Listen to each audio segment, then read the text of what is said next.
இன்றைய ஒரு வீடியோ பதிவில் கொன்றங்கி அருள்மிகு ஸ்ரீ மல்லிகார்ஜுன சுவாமி திருக்கோயிலானது தென்கைலாயம் என்ற பெயர் பெற்ற 3800 அடி உயரத்தில் இருக்கக்கூடிய கோயில் தரிசனம் செய்வதற்காக வந்திருக்கிறேன்.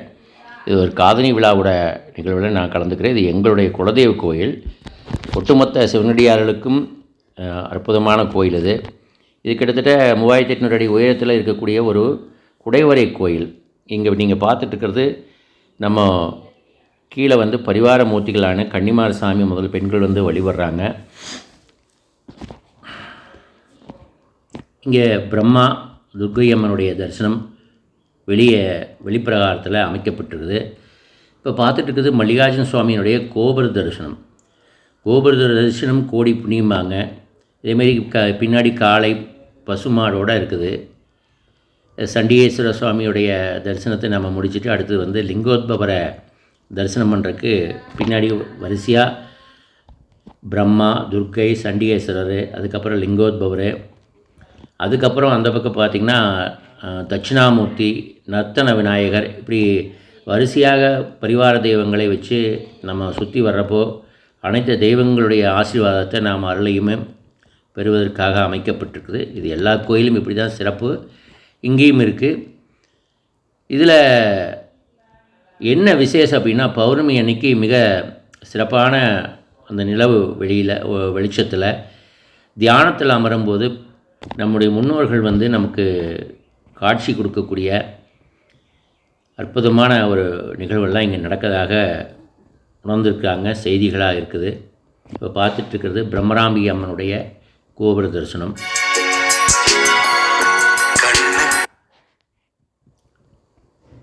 இப்போ நீங்கள் பார்த்துட்டுருக்கிறது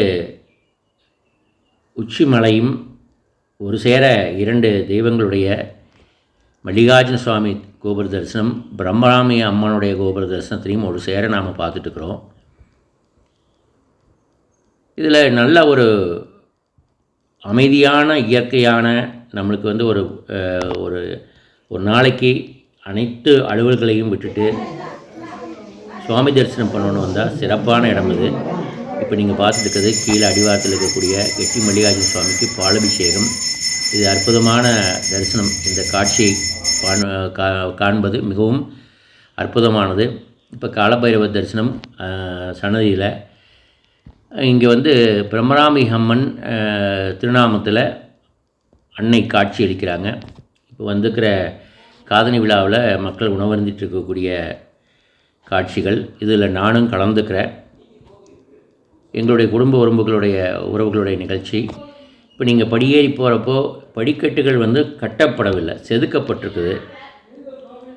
மேலே மல்லிகார்ஜுன சுவாமி திருநாமத்தில் குடைவரை கோயிலாக மேலே இருக்குது. இந்த கோயில் நடுவில், மலையில் நடுவில் அர்ஜுனன் தவம் செய்த குகையும் இருக்குதுங்கிற ஒரு செய்தி சிறப்பானது. இது பாண்டவர்கள் அஞ்ஞான வாசத்தில் இங்கே விராடபுரத்துங்கிற தாராபுரம் தான் இது பக்கத்தில் இருக்கிறது. இந்த பகுதியில் தான் அவங்க இருந்து வாழ்ந்திருக்காங்க.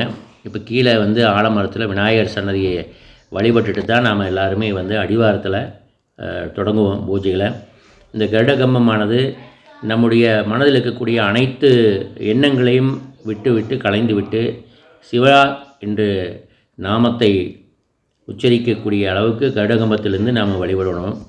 விநாயகர் பகவானை வழிபட்டு கருடகம்பத்துக்கு முன்னாடி நம்முடைய மனதில் இருக்கக்கூடிய கோபதாபங்கள் அனைத்தையும் கலைந்து விட்டு அவரோட கையெடுத்து கும்பிட்டுட்டு தான் நம்ம தரிசனத்துக்கு போகணும். இது அடிவாரத்தில் இருக்கக்கூடிய காட்சிகள். இப்போது இதில் மலை ஏறக்கு காலையில் 6 மணிலேருந்து மாலை 6 மணி வரைக்கும் தான் டைம் கொடுத்துருக்காங்க. 6 மணிக்கு மேலே மலை ஏறக்கு திருக்கோயில் நிர்வாகம் அனுமதி வழங்கப்படுவதில்லை. முதலெல்லாம் போயிட்டு இருந்தாங்க, இப்போ அதுக்கு அனுமதி இல்லைங்கிற அறிவிப்பு பலகை வச்சுருக்காங்க. ஏன்னா இப்போது பல ஊர்கள்லேருந்து மக்கள் ட்ரக்கிங் வந்துட்டுருக்காங்க. அதனால் ஒரு பாதுகாப்பு நலன் கருதி இப்போ அமைக்கப்பட்டிருக்குது. நான் தான் அந்த வீடியோவை எடுத்துகிட்ருக்கிறேன். இது இப்போ நீங்கள் பார்த்துட்டுருக்கிற சிலையானது நம்முடைய நமசிவாய என்று சொல்லக்கூடிய மல்லிகார்ஜுன சுவாமியுடைய முதல்ல இருந்த சிலை. இப்போ கீழே அடிவாரத்தில் புதுதாக கோயில் அமைக்கப்பட்டு சிலைகள் மாற்றப்பட்டதுனால இங்கே ஒரு சன்னதி அமைக்கப்பட்டு இதுக்கு காட்சி தர்றாரு. இந்த இடத்துலேருந்து நம்ம மலையை பார்க்குறப்போ ஒரு அற்புதமான ஒரு தரிசனம் மலையில் இருக்குது. குடைவரை கோயில் ஒரு முறை வாழ்க்கையில் அனைவரும் ஒரு முறை சென்று இறைவன் அருளை பெற்று இன்புற்று வாழ திருப்பூர் விஜய் சேனல் மூலிமா நான் அன்போடு கேட்டுக்கிறேன். நன்றி, வணக்கம்.